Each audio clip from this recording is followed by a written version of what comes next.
Hey guys, Nick Kringas here, and today to end the day, I want to go back through and recap some of the lessons learned during our team call.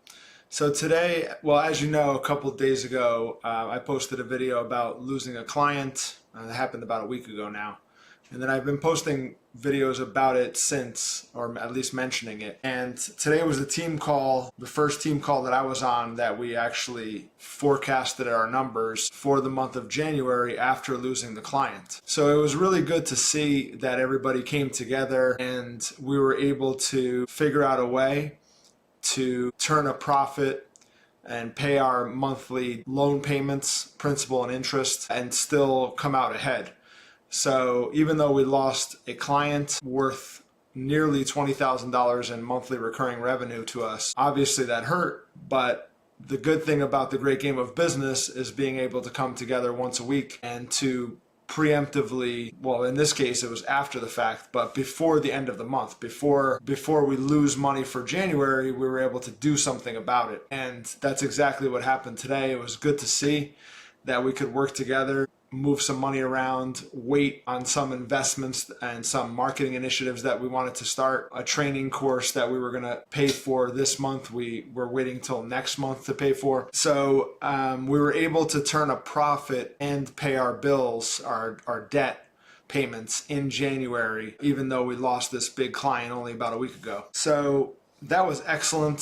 Sometimes it's not something that people might want to show their team, is that that the company is not always sunshine and rainbows, right? Sometimes they need to learn from when we're not doing well or going through adversity as to what the real world of business really is like. And I think that's one of the best takeaways from the great game of business. The best benefit is that, like I've said before, one way or another, people will learn the business and learn that their pay and their salary and their job security and their financial future with regards to working at this agency or an open book company will rely on the company's health and financials. There's no way around it. At first, some people don't get it. Some people get it right away and they have the ownership mentality right out of the gate, right when you give them the opportunity to do so.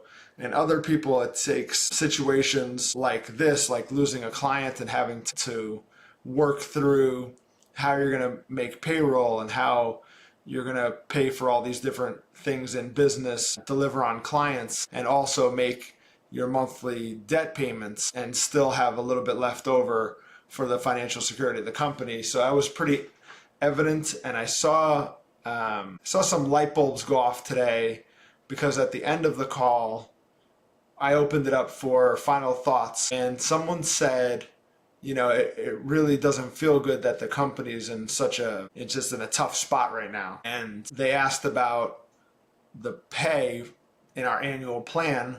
And in the annual plan, they saw that, because we just finalized the annual plan, and they saw that we don't have much of an increase in payroll over the year, and they asked about that. And I thought it took some, at first I thought, wow, it takes guts to ask about pay when we just lost a huge client and you know exactly the type of situation the company's in.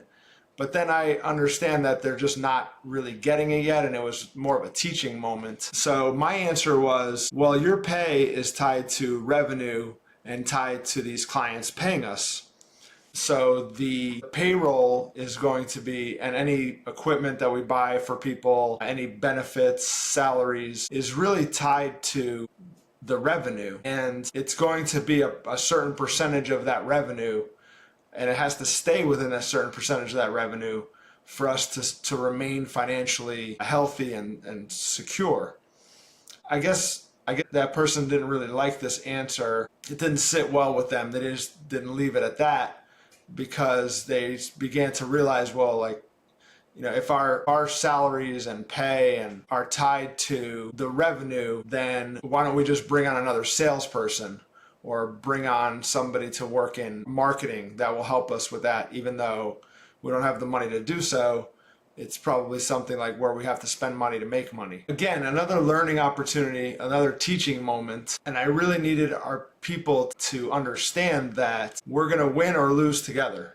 There's no one on the outside coming to save us. There's no one from the outside that we can hire that will magically come in and solve all of our issues. It's almost, that mentality was as if the person was waiting for someone on the outside to provide for them and to pay them, to provide for them and make sure that they had everything that they needed at work. Whereas in this company, in an open book company, it's on us. It's on every single one of us to come up with ways to make the company more healthy and more financially secure so that each of us has job security. So just to recap, through this kind of adversity of losing a client, it's a challenge that forced us to grow, each of us in a different way. And some people are just starting to realize the truth of it, and they might not stick around. Maybe they don't like it. Maybe they want, someone to take care of them and them not to worry about the company's health. But other people, I'm hoping, will see, like, because of this, now it's in their hands and no one's coming to save them, so they have to step up and do something different and think about ways to drive more revenue to the company, keep clients happy, increase profit, cut costs where we have to cut costs, and really start thinking like an owner. And it's all because of this challenge is forcing all of us to deal with it in different ways. And I think the healthy way is for us to come out on the other end of this with more of an ownership mentality. But, who knows? Maybe some people don't get it and they end up leaving for another place, and that's totally fine. Because at our agency, our people are going to have ownership mentality. At the end of the day, every single person on our team is going to be responsible for contributing and impacting our critical numbers and doing whatever they can to help the company succeed and stay financially healthy and strong. And only that way will they have the financial security and the job security that they're looking for. And it all comes back to them to see what all of us can do to make the company better, not just the owner. Every single one of us is going to need to think like an owner. And so just in closing, we had a challenge where we lost a big client. We have open book management where everyone knows exactly how the company is doing at any given time. And then everyone sees, or they should see, and I'd help them see, how they can impact the critical number and impact the company's success. And then it's up to them to see if they're going to step up and do what needs to be done, get creative, get resourceful, or not. So anyway, that was the lessons learned today, and some hidden benefits of open book management is in times of adversity, seeing how people either grow or not, and seeing how they handle adversity and what they do with it. So it's telling.